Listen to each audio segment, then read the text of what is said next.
여러분 안녕하세요. 3월 12일 토요일 여의도 펀드매니저TV 다음 주 시장 전망 및 투자 전략 시작하겠습니다. 여러분 즐거운 금요일 밤 잘 보내셨습니까?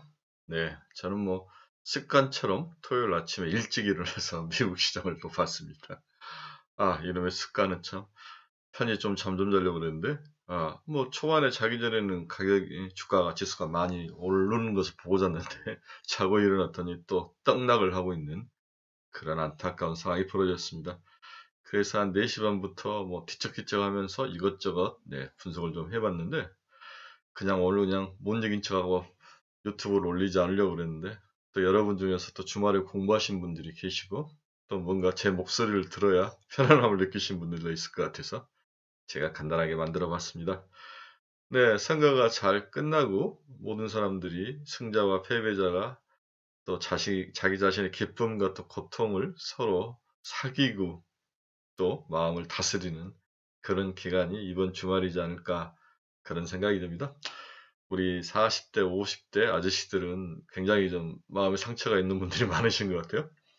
네, 주위에도 술 드신 분들이 많은데 저도 약간 뭐 상처가 있죠. 하지만 뭐 어떻게 했으면 선거는 선거죠. 새로운 대통령이 좀 잘 되기를 진심으로 바랍니다. 그렇게 해야 우리나라 주가도 오르고 또 우리 같은 주린이들이 또 열심히 주식해서 또 돈을 벌 수 있고 새로운 대통령의 힘을 좀 실어줘야 될 것 같습니다. 이뻐서도 아닌 것 같습니다. 우리 자신을 위해서 좀 대의적으로 생각을 해야 되는 게 아닌가 그런 생각이 듭니다. 선거는 참 남자들에게 그 숨어있는 그 뭐라 그럴까? 배팅 복력? 네. 그 자기 자신을 모든 걸 갈아넣는 그러한 것들이 있어서 끝나고는 참 그 허탈과 마음의 상처가 심한 것 같습니다. 제 주위 사람들도 저한테 전화해서 왜 저한테 전화하는지 잘 모르겠어요. 제가 다른 사람 이야기를 좀 잘 들어주고 늘 객관적으로 평가해 주는 것이 있어서 그런지 몰라도 저에게 하소연하면서 하신 분들이 많았습니다. 형님 동생들 마음 잘 추스리시고 우리 주말에 열심히 공부해서 돈 법시다. 나라가 잘 되는 게 중요하죠. 그렇죠? 네. 푸틴의 거짓 협상과 유가 상승, 저는 우가가 아니라 유가 상승, 이렇게 제목을 지어봤습니다. 푸틴은 나쁜 놈이죠. 이는 KGB 출신으로서 시장의 심리를 가지고 노는 거죠. 겉으로는 뭐 평화 협상을 하는 것처럼 하지만 속으로는 전쟁을 강하게 밀어붙이는 양면 전략 여전히 구사하죠. 그래서 가끔 나오는 푸틴의 협상 발언은 우리가 그대로 받아들일 필요는 없는 것 같아요. 근데 시장은 특히 어제 유럽 시장은 크게 상승을 하면서 긍정적으로 받아들였는데 미국 시장은 그 긍정성이 유가 상승이라는 몰매를 맞으며 다 토해낸 상황이었습니다. 그래서 유가 상승이 현재 글로벌 시장을 관통하는 하나의 워드 단어이다. 이렇게 이해를 하셔야 됩니다. 그래서 유가 상승이 어떤 모습으로 변할지, 어떤 논리와 어떤 팩트에 의해서 변동성이 줄어들거나 가격이 오르거나 내릴지 아주 중요한 패턴이니까 여러분들이 좀 깊게 공부하시고 이해하는 게 필요할 거라 보여집니다. 구독, 좋아요 누르지 마세요. 별로 중요치 않는 것 같습니다. 제 생각을 여러분들에게 전하고 여러분들이 저의 조그만한 제 생각을 도움이 되시면 그걸로 족하죠. 뭐 이게 뭐라고. 자, 키워드 뭐 별로 중요하지 않는 것 같습니다. 바로 넘어갑시다. 네, 금일 미국 주요 뉴스를 한번 봅시다. 3대 지수가 상승 출발 후 하락 전환을 했다. 다우존스와 S&P 지수도 하락했고 모든 게 다 하락을 해서 마감을 했죠. 푸틴 러시아 대통령이 우크라이나 협상 가능성을 제기했지만 구체적 징후는 없었습니다. 그냥 오럴로 전한 거죠. 그렇죠? 네. 미국과 EU가 러시아 최애국 대우를 박탈하는 등 추가 제재를 강하게 나서고 있습니다. 무역을 아예 끊어버리겠다는 의미로 제가 받아들였습니다. 미국 10년물 국채금리가 1.9%로 껑충 뛰었죠. 이제 금리가 상승하기 시작하는 거죠. 네. 미국 국채 10년 금리가 상승을 하는데 장단점이 있다고 그랬죠. 장기 금리는 그 나라의 경기를 많이 반영하고 인플레이션과 경기를 많이 반영하고 단기 금리는 그 나라의 금융 정책을 반영한 거다. 스프레드가 적절하게 유지돼야지 이게 붙으면 터뷸런스가 일어난다. 시장에 충격이 온다. 이런 이야기를 지속적으로 하고 있는데 미국 국채 금리가 단기도 오르지만 장기도 같이 오르면 스프레드를 어느 정도 4, 50 유지해가는 그런 모습인데 스프레드는 일단 줄었어요. 네. 장기금리가 단기금리보다 좀 적게 오르면서 좀 스프레드가 줄었는데 좀 걱정입니다. 1.75하고 1.99니까 약 30bp 내외로 이제 2년과 10년물 스프레드가 준 상태입니다. 오늘 아침 보니까 테슬라가 드디어 800달러가 깨졌죠. 애플도 150달러 근처로 내려왔는데 주요 기술주가 약세를 보였고 필라델피아 반도체 지수도 3% 넘게 하락하는 그런 초약세 장세를 보인 우울한 토요일 아침입니다. 오늘 아침 미국 3대 지수는 일제히 하락을 했습니다. 러시아와 우크라이나 협상 진전 가능성의 상승 출발한 3대 지수는 장중 하락 전환했고 장 막판 낙폭을 키웠습니다. 특히 중소형 주식 중심의 러셀 2000 지수도 전일 대비 32포인트나 하락하며 1.59%죠. 1979.67을 기록하며 지지선 2000선을 이탈했습니다. 2000선이 깨졌다는 이야기죠. 네. 러셀 2000이 성장주의 모든 것들을 이야기를 하고 있는데 이게 2000, 마지노선 2000이 깨졌다는 것은 큰 충격이죠. 주간 기준으로 다우지수는 5주 연속 마이너스를 기록했습니다. S&P 500 지수와 나스닥 지수 역시 2주 연속 하락장을 나타냈습니다. 시장은 이날 러시아와 우크라이나 협상 가능성과 연준의 움직임에 주목하면서 움직였죠. 로이터와 CNN 등 외신들에 따르면 푸틴 대통령은 이날 모스크바를 방문한 알렉산드로 루칸세코 벨라루스 대통령을 만나 양측 협상에서 어떤 긍정적인 변화와 약간의 진전이 있었다고 우리 쪽 협상가들이 내게 전했다. 이렇게 말을 한 거죠. 굉장히 정보전이 돼가기 때문에 살짝 서방에게 자기 생각을 흘리는 게 아니라 시장 반응을 떠보는 거죠. 여기에 이제 유럽 증시가 반응하며 2, 3%씩 올랐는데 미국 시장은 이러한 좋은 기운이 이어지지 못하고 유가가 상승하면서 시장을 박살을 내놨습니다. 하지만 미국 시장에는 휴전과 관련된 구체적인 징후들이 확인되지 않으면서 장중 실망 매물이 늘어난 거죠. 그런가 하면 미국과 EU는 이날 러시아에 대해서 무역 최혜국 대회를 박탈을 골자로 한 러시아에 대한 추가 제재 조치를 발표를 했습니다. 관세가 오르겠죠, 그렇죠? 네. 글로벌 인플레이션 압력도 거세지고 있습니다. 전날 발표된 미국 2월 CPI 지수가 전월비로 0.8, 전년 동월비 YOY로는 7.9% 상승하며 40년 만에 최고치를 기록했죠. 미국 인플레이션 압력이 좀처럼 진정되지 않고 있는 가운데 연준의 매파적 행보가 강화될까라는 전망이 나타나는 거죠. 16, 17일 날 이런 매파적 행동이 추가적인 긴축 강도와 횟수를 올릴 수 있다. 여기에 대차 대조표를 건들 수 있다. 축소할 수 있다. 이런 이야기들이 나올 수 있는 그러한 분위기가 형성 중이죠. 전쟁의 위험을 높여볼 것인가 아니면 인플레이션의 위험을 높여볼 것인가. FOMC의 적절한 전략이 어떻게 나올지 참 궁금하고 기대되는 다음 주 한 주가 될 거로 보고 있습니다. 일단 미국 시장은 유가 WTI 상승으로 인한 물가 상승 압력이 시장을 더 크게 짓눌렀다. 이렇게 한 줄로 요약해 볼 수 있을 것 같습니다.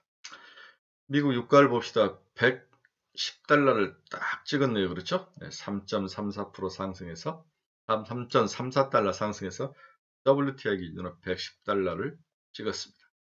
100달러 이하로 내려와야 되는데 역시 유가를 하락으로 이끌건 이제는 협상밖에 없는 것 같아요. 네. 뒤에도 이야기하겠지만 베네수엘라나 이란과의 협상은 문제가 좀 있는 것 같아요. 여러 나라의 이익이 얽히고 설켜서 쉽지는 않아 보여. 이렇게 러시아가 협상에 나서야 유가는 하락할 수 있고 이렇게 유가가 하락해야 지금 글로벌 시장을 크게 짓누르고 있는 이 CPI 문제를 해결할 수 있을 것 같습니다. 오늘 아침 시장에서도 안타까웠던 것은 테슬라의 주가 박살이죠.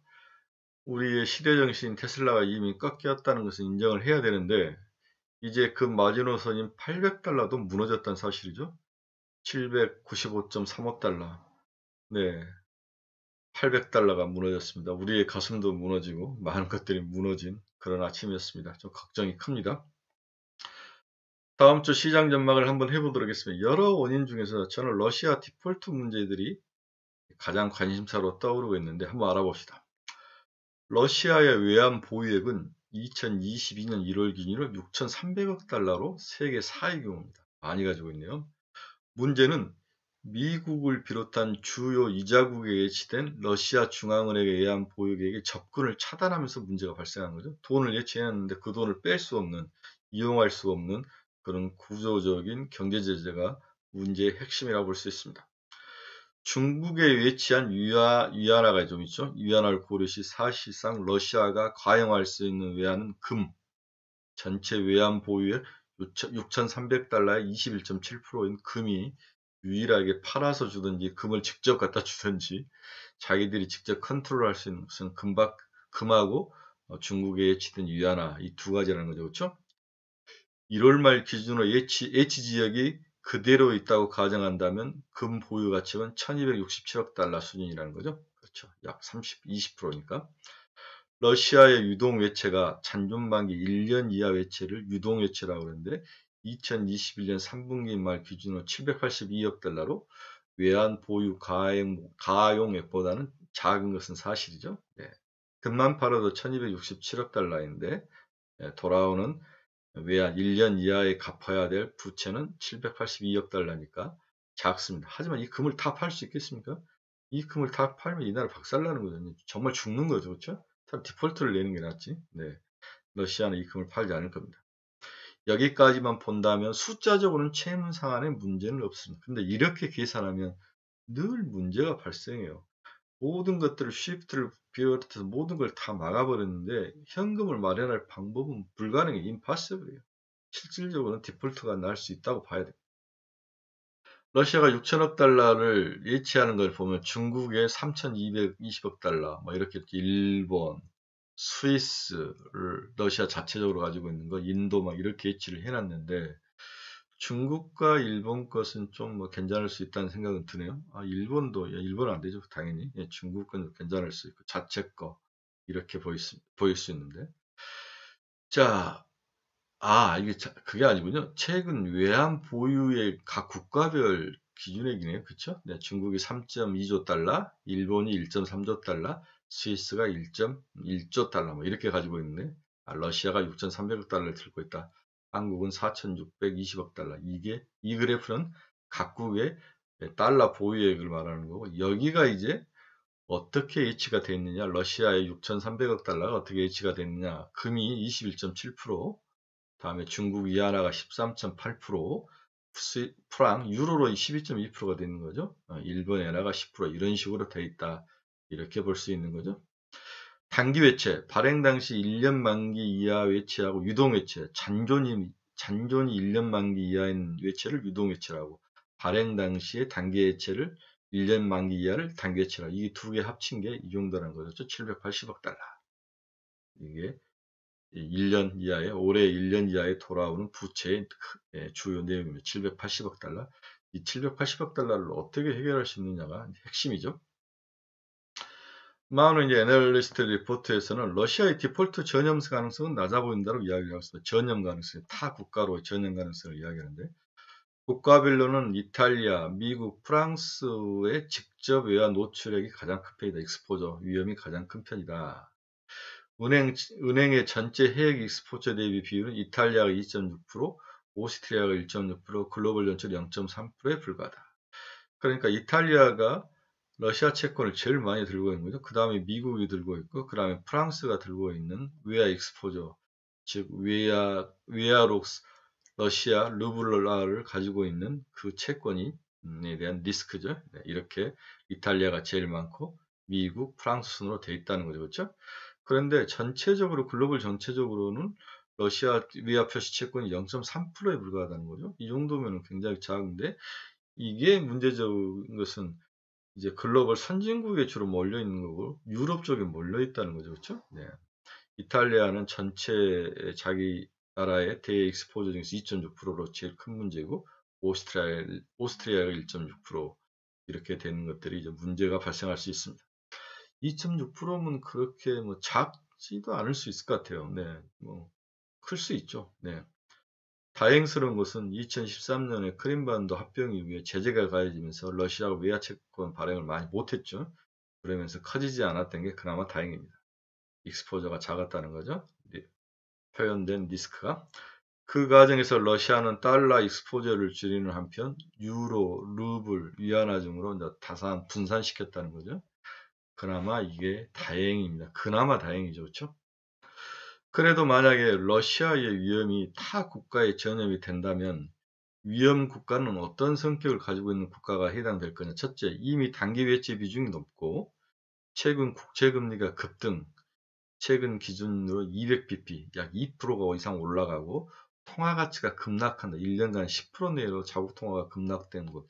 이 세 개의 기준을 가지고 본다면 터키하고 헝가리가 문제가 된다는 거죠. 최근에 CDS 프리미엄이 급등하고 있는 두 나라가 러시아의 어떤 외환위기에 당할 수 있는 그런 국가다. 동유럽 국가들은 당할 수 있을 것 같아요. 제가 봐서. 네. 뭐 터키, 헝가리, 체코도 당연히 들어가겠죠. 네. 폴란드도 좀 리스크는 있을 것 같고. 교역 차질에 의한 크레딧 위험, 결제 차질, 단기 자금 시장 교란에 대해서는 유리보라고 했어요. 유로의 단기 금리를 나타내는 것을 유리보라고 하죠. 우리 이제 유럽이나 미국은 미국은 라이버인데, 라이버와 대양에는 유럽의 단기 금리를 나타내는 것. 유리보에서 유로존 국채를 빼면 스프레드가 상승 여부를 주시해야 될 것 같습니다. 이게 올라간다. 유리보는 단기 금리가 올라가고, 그 다음에 유로촌 국채가 가격이 뭐 어떻게 되든지 이게 더 많이, 단기가 더 많이 올라간다는 것은 리스크가 단기 시장에 크게 반영됐다는 거죠. 스프레드가 확대된다는 것은. 그렇죠? 이러한 상황을 좀 주시를 해봐야 되는 거 아닌가. 이렇게 애널리스트는 이야기를 하고 있습니다. 현재는 이 유리보에서 유로존 국채를 뺀 가격은 스프레드는 안정적인 모습을 보이고 있다고 합니다. 네, 러시아의 르브라 위화표시 채권으로 발행한 르브라의 향후에 원금하고 이자 지급 스케줄이 나와 있죠. 2022년 3월에 원금과 이자를 합쳐서 원금은 100만 1000만원 3억 5,900달러, 3억 5,900만 달러, 이자는 3억 7,200만 달러. 그 다음에 4월이 문제네요. 그렇죠? 100만 1000만원씩 2조 달러에 원금 2조 달러에 이자 1억 2,900만 달러.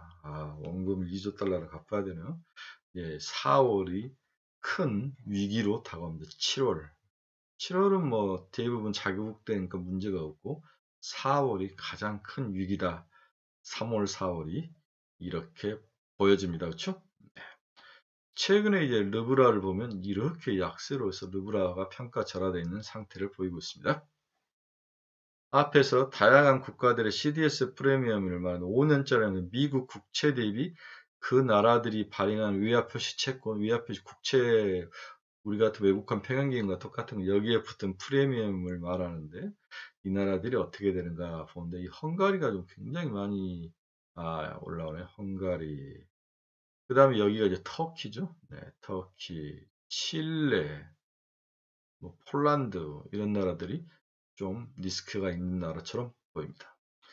유리보 3개월짜리에서 미국 국채 3년짜리, 유럽 국채 22국채를 말하겠죠.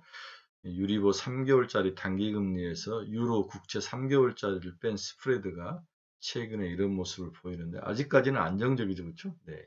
이게 이렇게 올라간다는 것은 돈이 단기자금이 몰린다는 것은 리스크, 크레딧 시장에서 신용시장에서 문제가 있다는 거죠. 단기자금을 많이 당겨야 된다는 것은 이 스프레드가 확대가 아직은 안 되고 있고 안정한 패턴 속에 박스권에 있는 것은 그나마 다행적인 모습을 보이고 있다.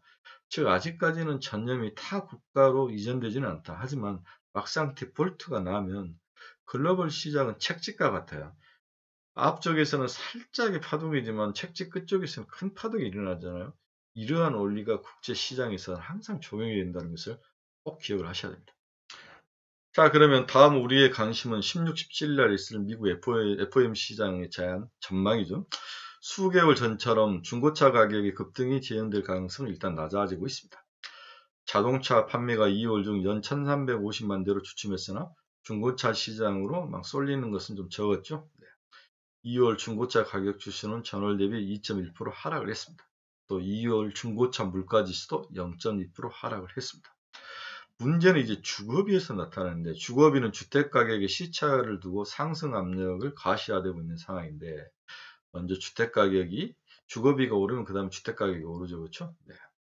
주택 보유자가 생각하는 잠재 주거비인 Owners Equivalent Rent, 자가 주거비라고 말하고, 자가주택을 소유한 사람이 주택 임대료를 추정했을 때에 대한 지수를 말하는 거겠죠. 그렇죠? 내가 집을 가지고 있는데 이걸 임대료로 추정했을 때 어떤 상황인가. 9월 이후 매월 전월비 0.4%씩 올랐다는 거죠. 전월비 0.4%면은 1년이면 4%나 거의 5% 이상 오른 거잖아요. 12 곱하기 0.4 하면. 네. 향후 YO 상승세는 YO로 상승세는 전월비에서는 느려지고 4Q에 가면 상승률은 둔화될 거다. 이런 예상을 하는데 제가 봐서는 그게 쉽게 잡히지는 않을 것 같다. 그런 생각도 듭니다. 그래서 향후 미국의 CPI라든지 물가의 가장 큰 핵심은 주거비에 있다. 그래서 주거비의 움직임을 잘 봐야 돼요. 렌트비 이런 것들이 가장 중요한 향후의 키포인트가 될 수 있다라고 이런 사실 꼭 기억을 하셔야 됩니다. 미국 자동차 판매는 살짝 줄었죠. 그 유명한 NIM에서 발표한 중고차 가격 지수도 살짝 꺾인 상황입니다. 그렇죠? 그렇지만 오너 자가 주택을 소유한 사람은 이걸 내가 렌트비로 가산했을 때 그것은 어느 정도일까? 이것은 꺾이지 않은 거죠. 계속 올라가고 있는 상황입니다. 그렇죠?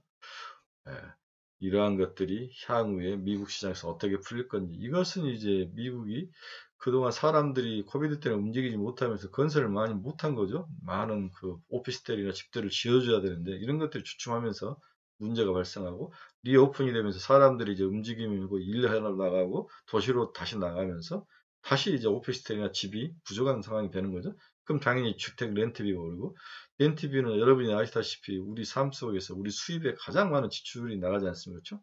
이런 것들이 쭉 꺾이지 않는다면, 그리고 집을 짓고 집의 공급량이 늘고 이런 것이 하루아침에 이루어지지 않지 않습니까? 최소한 2, 3년의 세월이 걸리는 건데, 미국처럼 또 집을 늦게 짓는 나라에서는, 그렇죠. 우리나라처럼 빨리 짓는 나라도 없지 않습니까? 우리나라가 좀 다른 상황이기 때문에 생각보다는 CPI가 쉽게 꺾이지 않을 거다. 꺾이더라도 내려오는 수준이 제가 봐서는 낮지 않다라는 이야기를 한 거죠. 그렇죠? 이게 더 중요하죠. 예.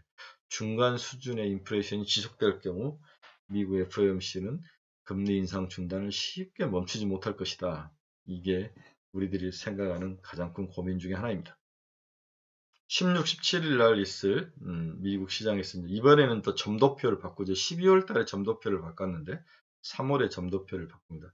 18명의 투표권을 가진 사람들이 네가 생각하는 금리는 향후에 어떻게 될 것 같다, 이런 모습이었는데, 가장 최근에는 뭐 50pp, 25pp 이상 한 사람 뭐 이런 식으로 했는데 이제 바뀌었다는 거죠. 그렇죠? 2023년에는 이렇게 올랐는데 내년에 이렇게 더 막 오를 거라고 생각하는데, 이게 이제 한 단계 더 레벨에서 위로 올라올 것 같아요. 그렇죠? 그 다음에 이건 연방의 FRB의 기준금리이고, 이것은 2년과 10년의 스프레드인데 거의 0.5를 내려와서 이제 0.25 중간 정도 수준으로 스프레드가 준 거죠. 그 다음에 연방기금 산물 속에 반영된 금리 인상 횟수죠. 그렇죠? 네. 5월에는 2.4에 3.5에 막 이런 식으로 올해 금리 인상 횟수가 예상이 되어 있습니다. 마지막으로 다음 주 시장 전망 한번 해봅시다. 네. 다만 여러 번 전술한 바와 같이 국내 증시의 밸류에이션 멀티플 9.4배죠. 네, 코스피 기준으로 멀티플은 안정적입니다. 하지만 이 멀티플은 개나 줘보여라. 그렇죠? 그냥 보는 거죠. 멀티플을 결정하는 것은 숫자가 아니라 그 당시의 경제 환경과 주가 수준의 환경이 결정을 합니다. 환경이 좋으면 멀티플은 올라가는 거고, 환경이 나쁘면 아무리 멀티플이 기존 평균 대비 낮아 있어도 높을 수 있는 거죠. 그렇죠? 인덱스의 이익 전망 역시 하방 경직성을 보이고 있다. 그렇죠? 네. 그래서 인덱스에 포함되는 우리나라 기업들의 이익 전망치가 하방 경직성을 더 이상 빠지지 않는 거죠. 네, 큰 폭의 조정은 가능성은 당분간 없을 것이다. 숫자적으로 보면 그렇습니다. 반대로 작금의 실질 긴축은 상방을 제한한 요소로 인식함이 더 적절할 것이다. 그래서 밑에도 막히는데 위에도 또 뚫고 올라갈 힘도 없다는 거죠. 그렇죠? 좁은 박스권. 2600에서 2754의 좁은 박스권. 이 좁은 박스권에서 나타나는 현상은 개별 종목. 그 개별 종목의 핵심은 이제 신정부가 뭘 하느냐에 달려있는 것 같아요. 다양한 악재들로 채워진 모래주머니를 발목에 채우고 달리는 형국이지만 결국 적응 과정을 통해서 익숙함을 확보할 여지도 있다. 그렇죠. 우리가 무거운 모래주머니를 처음에 달고 달리면 힘들지만 이게 익숙해지면 또 이제 거기에 적응하는 거죠. 높은 인플레이션과 긴축 우려를 털어내기 위한 선결 요건은 유가의 안정화에 달려있다. 이란과 방글라데시 제재가 완화가 가시화되고, 방글라데시가 아니라 이란과 적이겠죠. 네. 베네수엘라의 제재 완화가 가시화되고, 동절기 이후 난방 수요가 감소하고, 엔데믹 효과로 원유 시추 증가율이 가동률이 올라가고, 러시아 이슈가 좀 어느 정도 안정을 찾으면 유가 변동성은 잦아들 수 있을 것으로 시장을 전망합니다. 이게 우리가 생각하는 가장 최선의 시나리오죠. 이렇게 한다면 무겁게 채워진 우리의 모래주머니들, 발을 달고 달리면서 우리를 크게 빠르게 못 달리게 하는 이 모래주머니들이 하나씩 무게가 줄면서 주가는 상승할 가능성은 충분히 있습니다. 오늘 아침에 끝난 미국 시장의 불안 요인이 월요일 아침에 큰 악영향을 줄 것으로 보이나, 그렇죠? 주중에 또 대화가 나온다든지 협상 소식이 나온다면 일부 하락으로 물타기를 할 수 있다. 이런 가능성도 있습니다. 또한 신정부 출범 호재로 일부 종목 상승세가 지속되고 있으나 이는 단기적으로 꺾일 확률이 있기 때문에 주의가 필요하다. 그렇죠? 건설, 건자재, 원전, 렌터 정도만 이익이 올라오면 이익 실현을 살짝 하고 50% 정도는 중장기로 들고 가야 되는 상황이 아니겠냐. 나머지는 크게 눈에 들어오는 종목은 보이지 않습니다. 그래서 살짝 올라오면 선두권에 있는 종목 단기적으로 이익을 실현하고 너무 많이 들고 갈 필요는 없을 것 같다. 이런 생각이 듭니다. 그래서 지금은 바닥에는 확실히 와 있으나 바닥의 두께를, 우리가 얼음의 두께를 관측하면서 쿵쿵 뛰어보고 또 가장자리도 가보고 이 얼음이 깨지지 않고 안전하게 낚시를 하고 고기를 낚을 수 있는가를 시험하는, 망치로 두들겨보는, 겨울에 낚시하는 그런 기분이다. 이런 기분의 한 주가 될 것으로 전망을 해봅니다. 어제 이제 저희가 보여줬던 그건데요.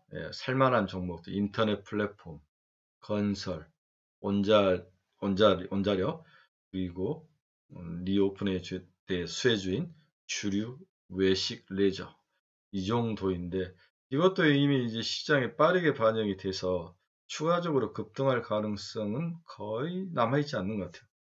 그래서 다음 주에 올라오면 50% 정도는 쳐내고 50% 정도만 가져가면서 또 다른 뭔가를 나타나기를 바라보는 그러한 짱 보는 장세, 짱 보는 시장, 이것밖에는 투자 전략은 없는 것 같습니다. 네, 여러분, 선거가 끝나고 심신이 다 피곤하지만 우리에게 또 즐거운 주말입니다. 날도 아주 좋은 것 같아요. 여러분들 좀 마음속으로 상처들이 있다면 많이 좀 위로하시고 햇빛도 많이 받으시고 커피도 한잔 하시고 즐겁고 멋진 그런 봄날의 어느 멋진 주말이시기를 간절히 기원합니다. 여러분 감사합니다.